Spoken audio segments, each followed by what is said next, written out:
या सरकारने एवढं म्हणजे शेतकऱ्याला कुठं पंचनामे नाही, कुठं त्यांचे अधिकारी शेतात आले नाही. शेती कमीत कमी 10-10 फूट होऊन गेली, कोणाला 1 रुपया भेटलेला नाही. ज्या शेतकऱ्यांनी विमा भरला 1 रुपया कोणाला आले, पैसे 6 रुपये, 7 रुपये, 29 रुपये. ही म्हणजे एवढी शेतकऱ्याची थट्टा लावली. माननीय आता आलेले उद्धवजी ठाकरे साहेब, मी आता खरं खरं सांगतो, मी उद्धव ठाकरे साहेबाचा पक्षाचा माणूस नव्हतो, पण ज्यावेळेस उद्धव साहेबांनी कर्जमाफी केली त्यावेळेस माझ्या माझ्या परिवारावर एवढं मोठं संकट आलं की मला 1 एकर जमीन विकायची परिस्थिती होती. कारण माझे 3 खाते बसले 2-2 लाखापर्यंत. म्हणजे 1 एकर जमीन माझी उद्धव साहेबांमुळे वाचली. आणि सरकार, मुख्यमंत्री म्हणतं पैसे आले, उपमुख्यमंत्री म्हणतं काय गरज आहे, दुसरा उपमुख्यमंत्री म्हणतं का आमच्याकडे काय आहे.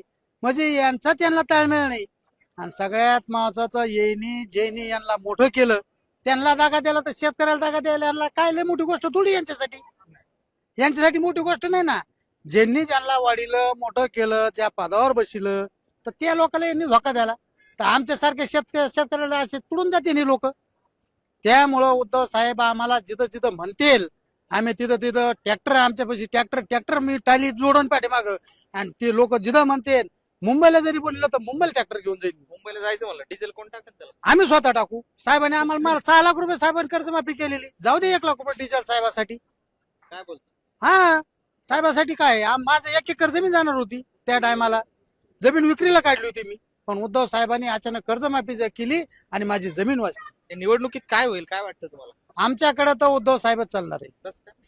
कारण एवढी मोठी कोविडचं संकट आलं तर भारतावर, आमच्या गावामध्ये पण आता ते अधिकारी, तुम्ही- सगळ्यात महत्वाचा मुद्दा, उद्धव साहेबाच्या टायमाला अधिकारी कामच करीत होता. बरं, असं तुम्ही म्हणता उद्धव ठाकरेंचं सरकार येईन, पण उद्धव ठाकरे म्हणते यांनी मत चोरी केली आणि त्यामुळे आता मग अवघड आहे ना. मग कसं होईल? आता तो प्रश्न वरच्या लेवलचा आहे. आम्ही तर बटन मशालचं दाबणार आहे. आता मशालचं बटन तर, अहो आमच्या तालुक्यातच हे दत्ताभाऊ गोल्डे कसे पडले आम्हालाच कळा ना. एवढ्या लोकांना विचारा, आम्हालाच कळा ना कसं काय पडले. 1 नंबरला आहे. अहो साधारण माणूस, आम्ही आमच्या गावातून दत्ताभाऊ गोल्डे यांना ना वर्गणी केली. आम्ही वर्गणी करून त्यांना आम्ही मतदान केलं, वर्गणी करून. आणि तरी कसं काय माणूस पडतो? वर्गणी करून शेतकऱ्यांनी वर्गणी केली. अहो साधारण शेतकऱ्यांनी असे जे काही असे लोक एक जे ऊसतोड, नेमकं झाला गेम झाला कुठे? हे मतपेटी. आता इथून पुढे गेलोय. आता काही गावात आम्ही जातो तर ते लोक म्हणते आम्ही तर मतदान केलं, आमच्या गावात कसं काय झालं नाही त्यांना मतदान.